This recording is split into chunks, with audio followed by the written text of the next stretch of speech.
Hola, mi nombre es Ricardo Restrepo y soy profesor de la Universidad Técnica de Manabí.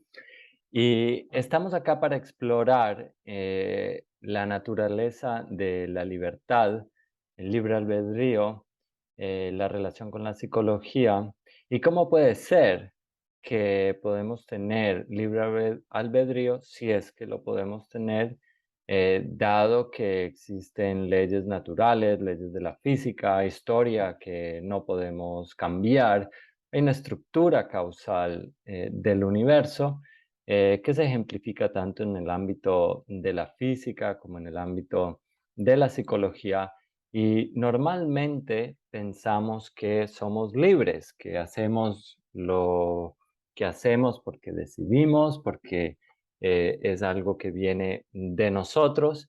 Y sin embargo, hay algunos desafíos que nos hacen dudar de esta condición de autores y agentes de nuestras propias acciones. Cuando levantamos un brazo, no decidimos coger algo de tomar.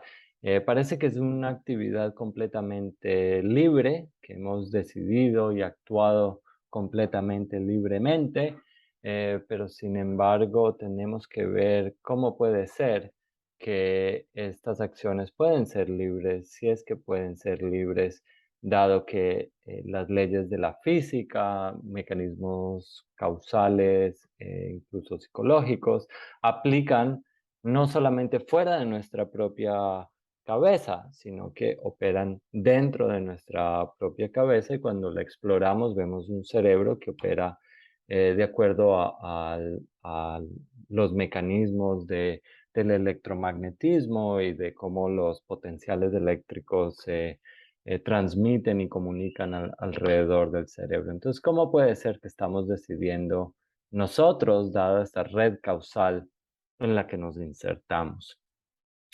Entonces, las ideas claves que vamos a tratar es, primero vamos a generar una panorámica de las concepciones de libertad y el libre albedrío con los que empezamos.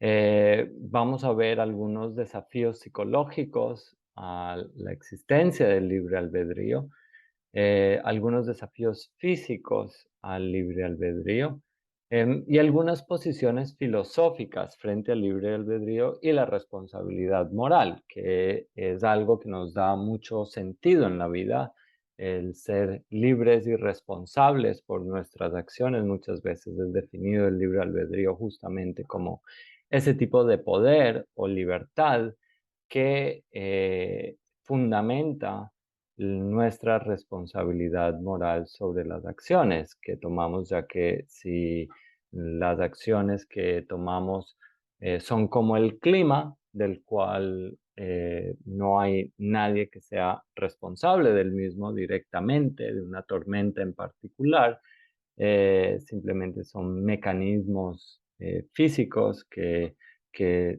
lo generan, pues es muy difícil argumentar que alguien es responsable por lo que hace. Y vamos a identificar algunas posiciones filosóficas frente al libre albedrío y la responsabilidad moral, su fundamentación y sus consecuencias, particularmente las cuatro posiciones que hay en esta área de el libertarismo, el compatibilismo, el incompatibilismo duro y el revisionismo. Y por último, vamos a posicionar una idea sobre el restablecimiento de la libertad, la responsabilidad y el sentido en la vida.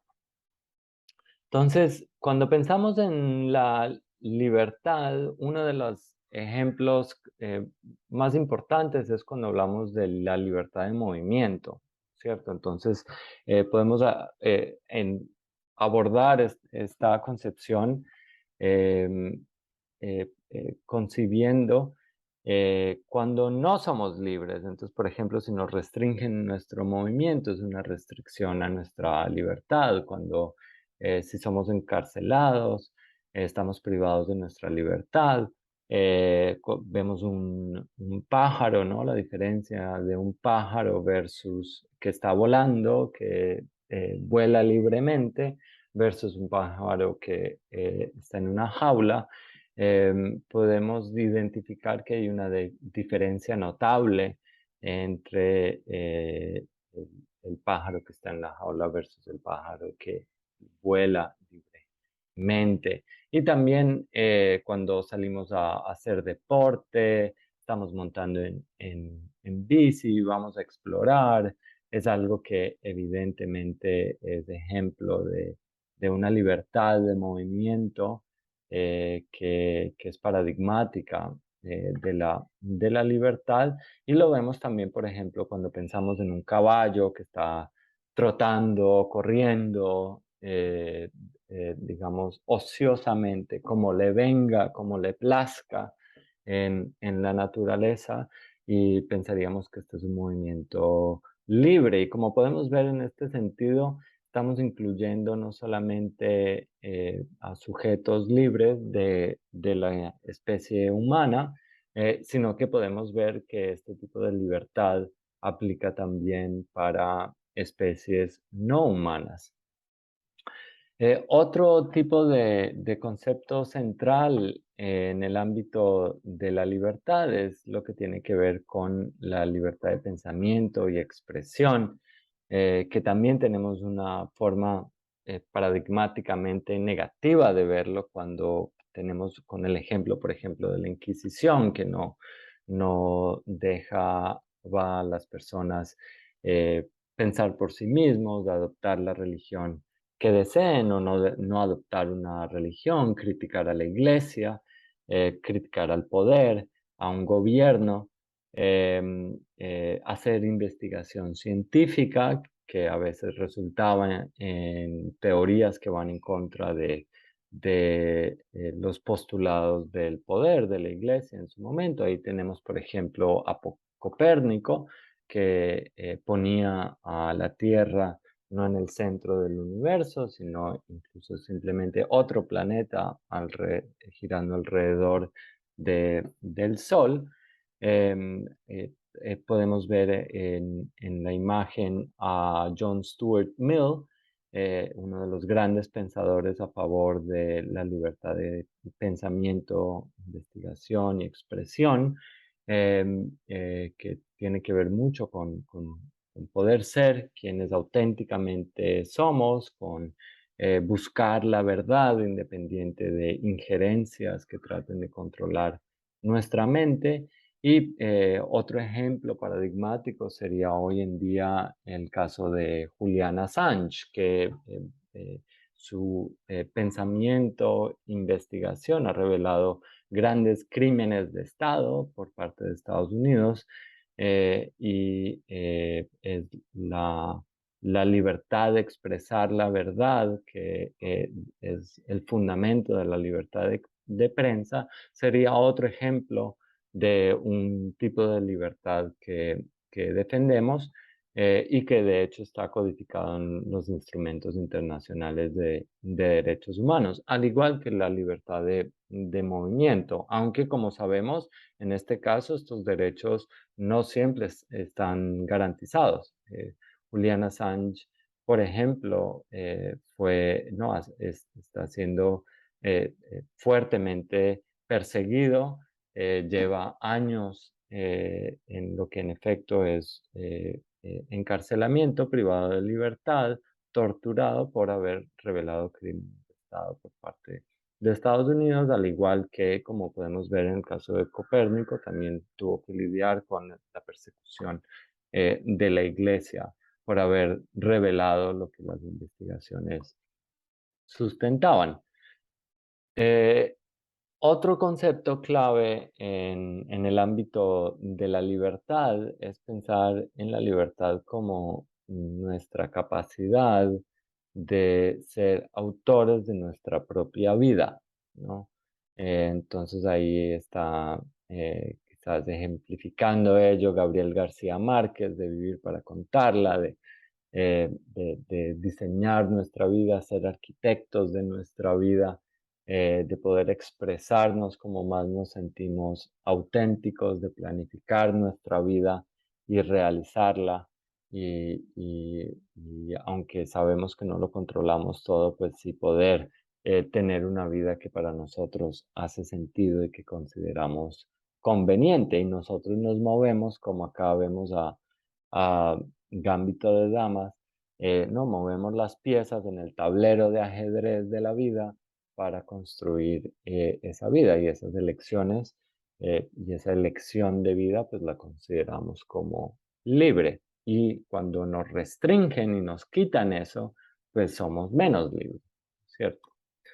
Entonces, algunas concepciones históricas que son interesantes posicionarlas es la posición de Platón, ¿no? Para Platón, ser libre es ser el amo de nosotros mismos sobre la tiranía de las pasiones, ¿no? Entonces, la idea es que tenemos unas pasiones que nos inclinan incluso a estar comiendo demasiado, a tener sexo todo el tiempo, a unas pasiones que son muy cortoplacistas, muy básicas, muy sensoriales. Y para Platón, no se puede negar que tenemos estas pasiones y no vamos a deshacernos de ellas, sino que lo vamos a canalizar para equilibrarlos de acuerdo a nuestra alma racional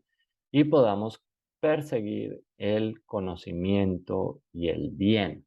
Entonces, para Platón somos libres cuando logramos ser amos de las pasiones y perseguir el conocimiento y perseguir el bien. Entonces, como podemos ver para Platón, la libertad es algo que tiene mucho que ver con el ser algo, ¿no? Em, y de ese ser que vengan las acciones. Mientras que para Tomás Hobbes, la libertad es la ausencia de todos los impedimentos para la acción que no están contenidas en la naturaleza y la cualidad intrínseca de la gente. Entonces, no es cuando somos libres, cuando no hay un factor externo que nos tenga atrapados en algún sitio, que no nos deje salir, que nos force a hacer distintas cosas, a vivir de distinta manera. Entonces, lo que nosotros decidimos por parte de nuestras, ¿no? Nuestros deseos, sería lo que hacemos de forma libre. Y podemos ver que esta es una concepción distinta a la de Platón, porque Platón diría, puede que no haya una restricción externa a lo que estás haciendo, pero eres un esclavo de tus deseos. Eres un esclavo de simplemente de consumir más, de comer más, de vivir en función de unos deseos que a la final son como un barril con un hueco, que mientras más lo vuelves a llenar, de todas maneras se va a seguir saliendo, porque no has logrado dominar los deseos y que trabajen para ti en vez de que tú trabajes para los deseos. Entonces, hay dos análisis que vale posicionar: el análisis condicional simple uno y el análisis condicional 2. Entonces, tiene que ver con el libre albedrío, que frecuentemente lo asociamos a el poder de elección. Y sabemos que nosotros elegimos X porque pudimos hacer distinto a lo que hicimos, ¿no? Entonces sería el libre albedrío como una libertad para poder hacer distinto. Entonces, en el análisis condicional uno, un agente A tiene el poder de hacer distinto si y solo si A decide hacer distinto, entonces A haría distinto. Entonces, no, si escogemos el helado de vainilla sobre el de chocolate, pues somos libres. de escoger, de decidir qué helado es el que vamos a comer. En el análisis simple condicional 2, un agente A tiene el poder de hacer distinto si, solo si A deseara o prefiriera hacer distinto, entonces A elegiría distinto. Entonces podemos ver que puede ser que algunas veces decidimos hacer una cosa que desearíamos no haber decidido esto. Y en este caso estamos diciendo, es en caso de que deseáramos, que decidiéramos hacer distinto, entonces ahí es que se ve la libertad em, que, que se requiere para poder tener el libre albedrío. Sin embargo, podemos notar dos casos que ponen en duda estos análisis condicionales. Entonces, el primer caso fue posicionado por Leher y es el caso del agorafóbico. Entonces, el agorafóbico tiene miedo a estar afuera, eh, o es agorafóbico, que él tiene miedo a estar afuera, se esconde, no puede estar entre otras personas, le da ataques de pánico si está afuera.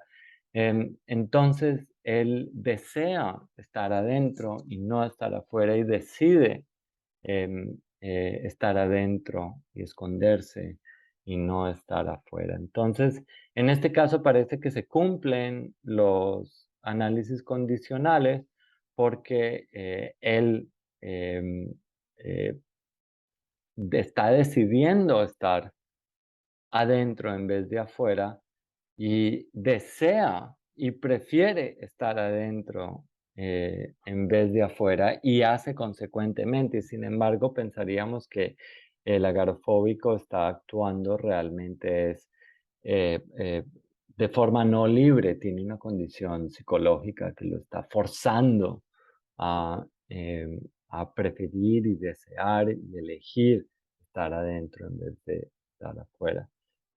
Y otro ejemplo muy famoso son los experimentos de Libet. Entonces, Libet creó estos experimentos y se empezaron a publicar en los 80, dentro del cual ponía unos detectores en las cabezas de personas que se eran instruidas para elegir libremente cuándo iban a mover su dedo. Entonces, la idea es que en un caso tan simple como este, como mover el dedo, pues si no se puede ver la libertad allí, pues no se puede ver en ningún ámbito de la vida. Y lo que Libet encontró fue que las personas tenían que reportar cuándo decidían mover el dedo y de ahí mover el dedo. Y detectó que hay una señal en el cerebro que precede esa decisión y que se puede predecir cuándo la persona va a decidir mover el dedo. Entonces parece que hay em, una señal física de la cual la persona no está, donde no está ejerciendo su agencia, que está decidiendo previo a cuando la persona decide. Y en ese sentido, parecería que es una decisión no libre. Preferir distinto, pero no es libre, sino que hay mecanismos detrás que están realmente haciendo el trabajo causal que determina en sí qué van a preferir o decidir y elegir y hacer. Entonces la libertad queda en entredicho.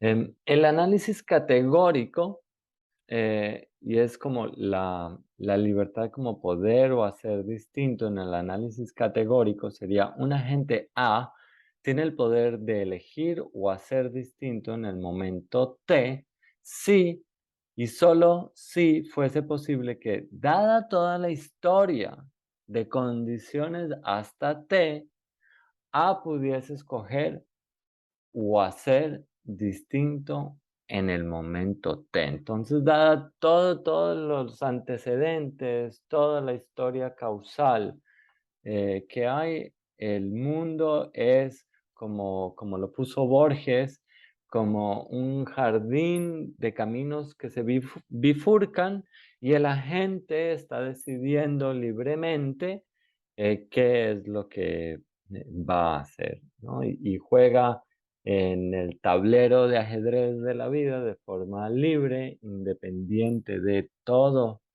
los antecedentes causales que pueden influir sobre su decisión. Sin embargo, el argumento de la consecuencia, como se llama, reta es la posibilidad de que esto esté sucediendo, de que el análisis categórico aplique. Eh, Porque dice, si el determinismo es verdad, entonces nuestros actos son consecuencias de las leyes de la naturaleza y eventos en el pasado lejano. Pero no decidimos qué pasó antes de que naciéramos, ni las leyes de la naturaleza. No podemos cambiar el pasado lejano ni las leyes de la naturaleza. Por ello, las consecuencias de estas cosas, incluyendo nuestras decisiones, deseos y actos, no podemos cambiarlos, no podemos hacerlos o elegirlos de forma distinta. Entonces, este es el argumento de la consecuencia, ¿no? Nosotros nos insertamos en esta red causal eh,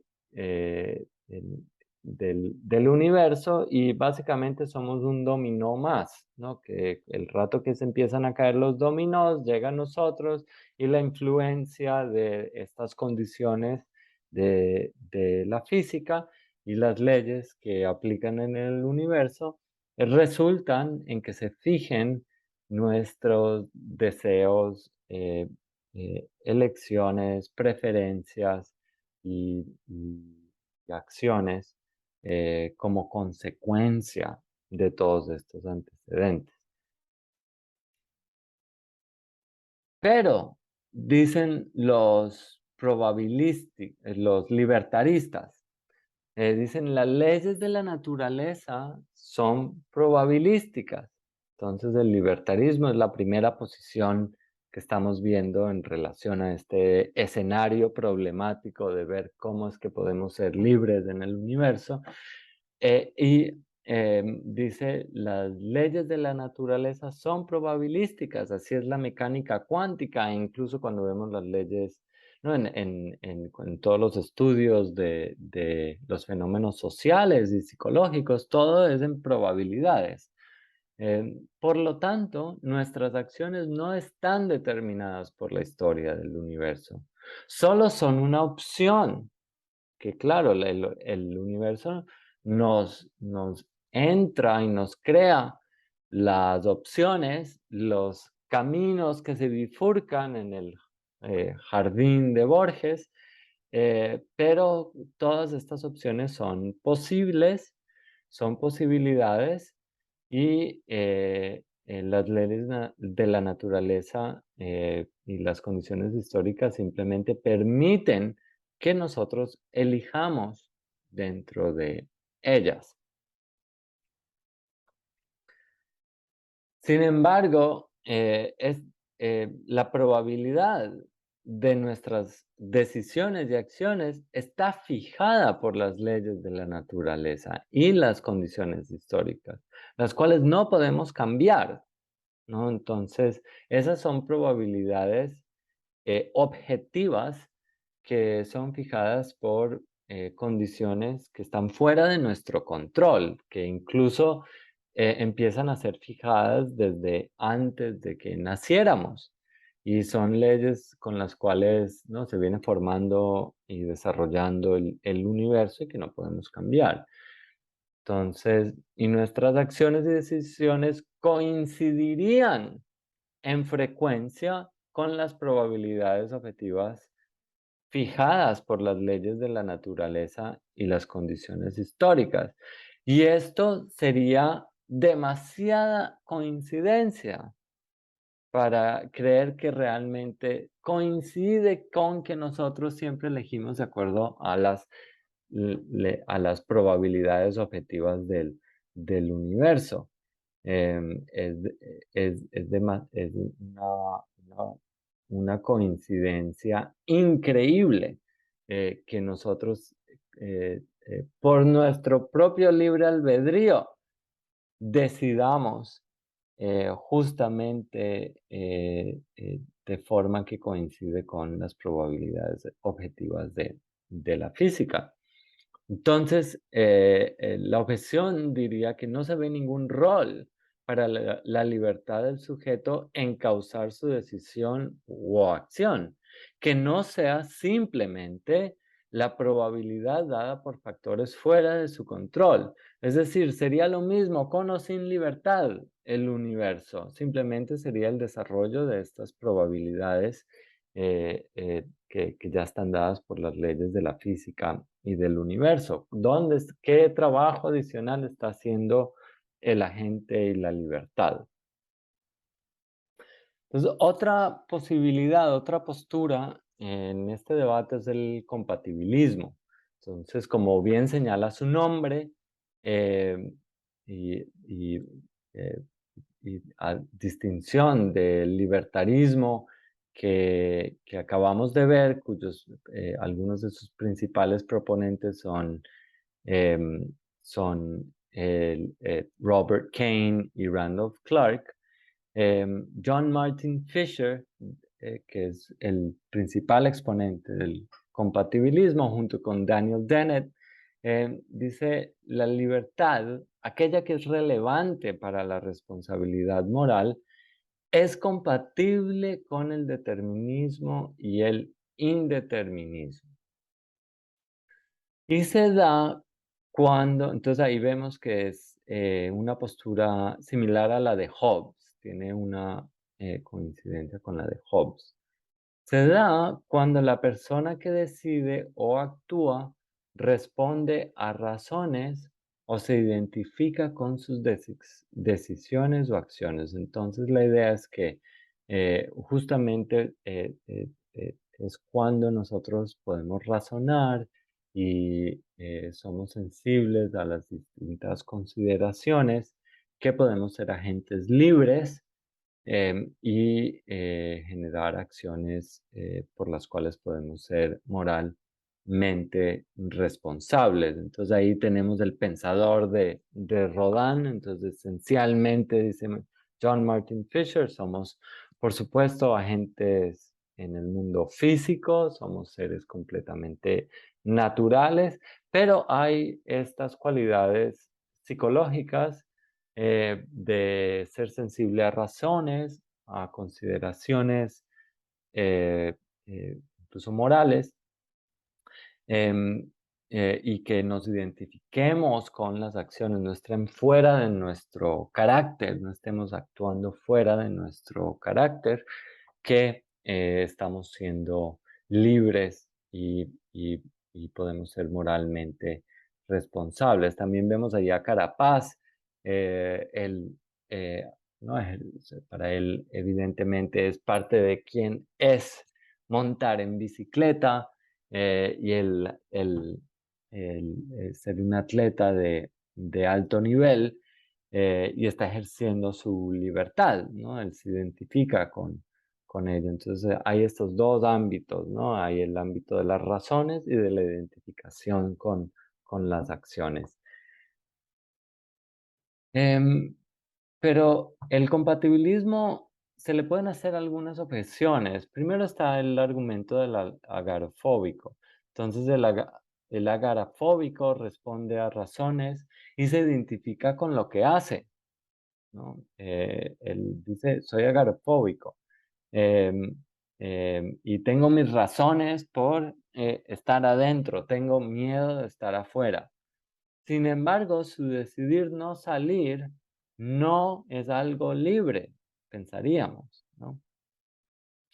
También el argumento desde la manipulación, ¿no? Supongamos que unos neurocientíficos intervinieron en un agente A para que deterministamente elija, basado en razones de identificación, hacer el mal. Entonces, ¿no? El ejemplo es de un asesino que puede ser que se le implante un chip que haga que delibere de cierta manera, de tal manera que siempre las razones a favor de asesinar sean mayores a las que no asesinar. Y diríamos que alguien a quien le implantan un chip para que con esa intención y con ese diseño y con esa buena ejecución haga el mal, pues diríamos esa persona no es responsable, está operando de acuerdo a factores fuera de su control, está siendo manipulado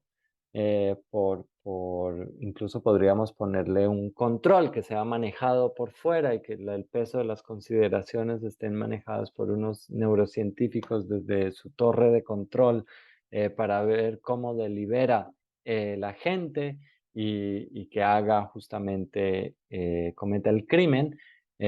Otro escenario sería que no lo hagan vía control, sino que ya lo programan para que se haga el chip automáticamente operando desde adentro del cerebro de la gente.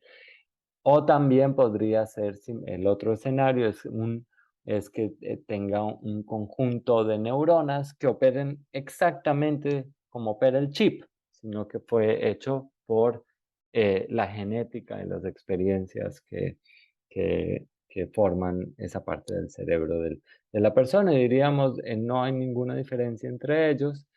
Este es el famoso argumento de cuatro casos de Derek Pereboom y diríamos, cuando hay ese tipo de manipulación, no seríamos responsables, no seríamos libres. También hay un tercer argumento, que es el argumento que vamos a llamar el argumento borracho. Em, No parece ser una consideración esencial para la atribución de responsabilidad moral, que podamos razonar e identificarnos con las acciones que cometemos. Si alguien maneja borracho y mata a alguien, el estar borracho parece ser es un agravante, no un exculpante. Es decir, una gente que justamente no era, porque cuando está borracho es menos sensible a razones y digamos que actuó fuera de lo común. Si no hubiera estado borracho, no hubiera matado a alguien. Sin embargo, no decimos, ah, está excusado porque simplemente estaba borracho, ¿no? No escuchaba razones y no se identifica con sus acciones. No, más bien es algo que hizo por lo cual puede ser considerado moralmente responsable, ¿no? El estar borracho no te exculpa para nada. Eh, el, la la tercera posición es el incompatibilismo duro, sostenido por Derek Pereboom. Y lo que sostiene esta posición es que el argumento de la consecuencia es convincente tanto en su versión determinista como en su versión probabilística, de que a la final tendríamos que cambiar cosas que están fuera de nuestro control, como las leyes de la naturaleza y la historia previa incluso a que hubiésemos nacido, para cambiar nuestras elecciones, preferencias, deseos, decisiones, acciones. Em, También dice el argumento de la manipulación es convincente. En efecto, nuestra condición normal es es como si hubiésemos sido manipulados por justamente estas condiciones de que operamos como si tuviéramos un chip en el cerebro y fuésemos manipulados por unos neurocientíficos que hubiesen diseñado el chip o estuviesen manipulando a control remoto el chip. Em, y por lo tanto, dice el incompatibilismo duro, no tenemos la libertad requerida para la responsabilidad moral. Sin embargo, dice Pereboom, sí podemos deliberar y decidir y hacer. O sea, sabemos que nuestra deliberación forma parte del sistema causal del universo y vamos a poder tomar mejores decisiones si ejercemos nuestras capacidades mentales y físicas para deliberar, decidir y hacer. Y simplemente tomar esta decisión, aunque sea determinado por condiciones que están fuera de nuestro control, va a generar mejores decisiones y acciones. Entonces, Terrebonne salva esta parte de nuestra agencia, al igual que las prácticas, por lo menos en general, las prácticas de poder fomentar y castigar distintos tipos de conductas. Entonces, igual se pueden incentivar las actividades que promuevan la convivencia en paz, la felicidad, etcétera. Mientras se usa el sistema penitenciario para proteger a la ciudadanía de amenazas y también rehabilitar. Entonces, todo esto es compatible con decir no somos libres y moralmente responsables, pero de todas maneras podemos implementar políticas que generen oportunidades de educación, salud, productividad, creatividad, una vida digna, vidas que valgan la pena vivir, donde las personas deliberan, deciden y hacen, al mismo tiempo que hay el sistema que en caso de que personas cometan crímenes y se vuelvan amenazas para el resto de la población, pues se justifica, aunque no sean moralmente responsables por los crímenes, de todas maneras proteger al resto de la sociedad de ellos y también desincentivar que se cometan más crímenes, porque las personas van a ser disuadidas de cometer crímenes cuando saben que hay un castigo detrás. Em, pero quitamos la idea del ojo por ojo y el diente por diente, no lo hacemos con esa rabia que viene de la idea de que tú eres moralmente responsable y esa rabia personal que puede estar detrás de pensar que todo el mundo es libre, moralmente responsable, le quitamos eso y más bien nos quedamos con estos otros sistemas que hay que mejorar de todas maneras, diría Perebum, para que sean más justos, eh, fomenten mayormente ¿no? El florecimiento humano, eh, eh, pero no se haría por una lógica del ojo por ojo y el diente por diente. Por último, la última postura, la cuarta postura que hay sobre este debate es la postura de Manuel Vargas. Entonces, lo que él dice, que es el revisionismo. En el revisionismo, Manuel Vargas dice, el incompatibilista tiene razón de que nuestros conceptos actuales de la estructura causal del universo y la libertad y la responsabilidad moral nos comprometen a sostener que no tenemos responsabilidad moral, ¿vale? Entonces está de acuerdo con Pierre Boom en ese sentido, pero debemos reformar nuestros conceptos de libertad y responsabilidad moral. En vez de decir no existe la libertad y no existe la responsabilidad moral, porque la realidad no concuerda con estos conceptos que tenemos de ellos, lo que tenemos que hacer es reformar los conceptos, que siempre es una opción. De la misma manera que reformamos nuestro concepto de agua o de matrimonio o de átomo, ¿no? En su momento el agua era considerado uno de los 4 elementos fundamentales de la constitución del universo, y después nos dimos cuenta que no, que el agua realmente está hecho por un complejo, no es fundamental, es un complejo de H2O molecular, y que tiene distintas propiedades y que no es uno de los 4 fundamentales elementos del universo. Y sin embargo no dijimos, eh, descubrimos que no existe el agua porque no hay tal elemento fundamental en la química, sino que dijimos, no, hay que reformar nuestro concepto de agua para que la podamos concebir de acuerdo al entendimiento científico químico de nuestra ciencia. No eliminamos el agua de nuestra ontología, nuestra metafísica. De la misma manera que en su momento al matrimonio se lo consideraba como una transacción de propiedad. No, la gente intercambiaba camellos por esposas.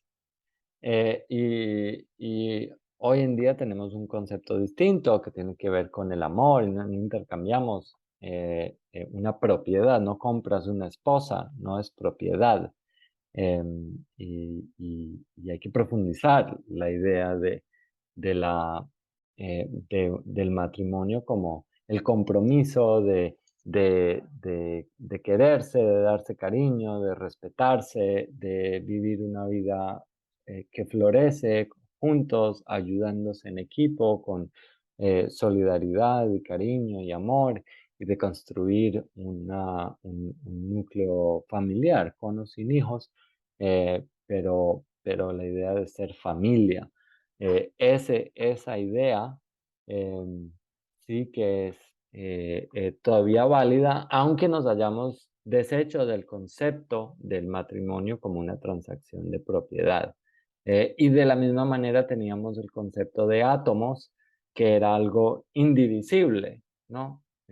Incluso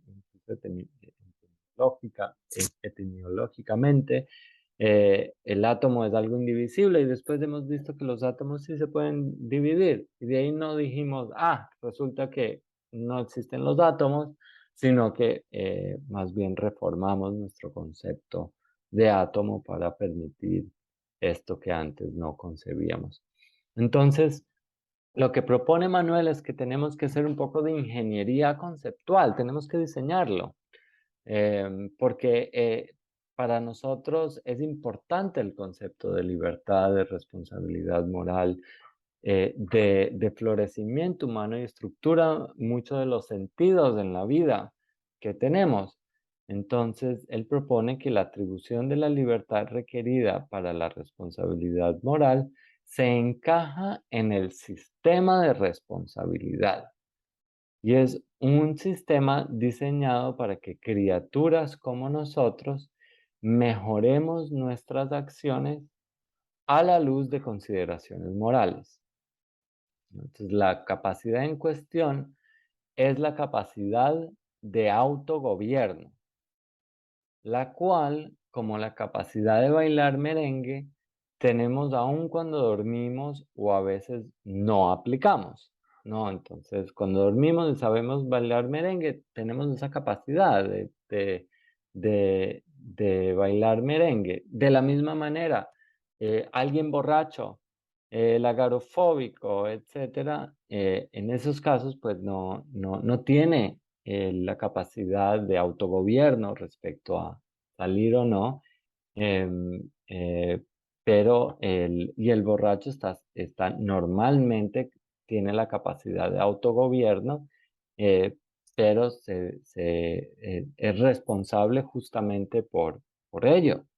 Entonces sería la forma en empezar a reformar estos conceptos que no sean una capacidad como muy puntual de que la gente pueda hacer X en tal momento, sino que esté estructurado a la luz de esta capacidad de la gente del autogobierno que se inserta en un sistema de responsabilidad que lo diseñamos los humanos, está sujeto a evidentes reformas que nosotros podamos ejercer y proponer, justamente para que generemos más agentes que sean sensibles a las razones y particularmente a las razones morales. Y esto nos da, y con esto vamos a terminar, una oportunidad de ser autores de un restablecimiento de la libertad, la eudaimonia, el florecimiento humano, y la responsabilidad moral, porque una persona es libre y responsable cuando tiene el poder de considerar razones, incluso razones morales, y puede regular su comportamiento de acuerdo a ellas. Entonces, la pregunta que nos queda y que nos haríamos como psicólogos y para personas gente que genera política pública, para educadores, para todas nuestras profesiones y nuestros actos ciudadanos y en familia, porque también tiene implicaciones sobre eh, crianza, es cómo generamos condiciones para un mundo con más autogobierno, más libertad y responsabilidad moral, más poder para considerar razones, incluso razones morales, y comportarse de acuerdo a ellas.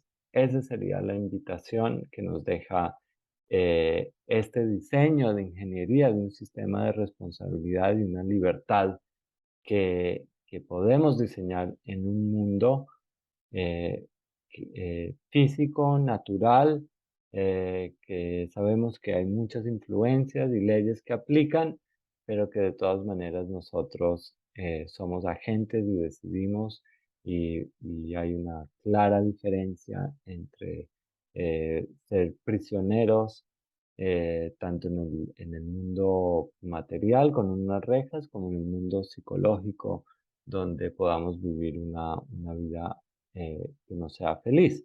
Entonces, ¿cómo generamos un florecimiento de la virtud y la felicidad y la justicia de acuerdo a los diseños y el pensamiento racional y deliberado que podamos aplicar como humanidad?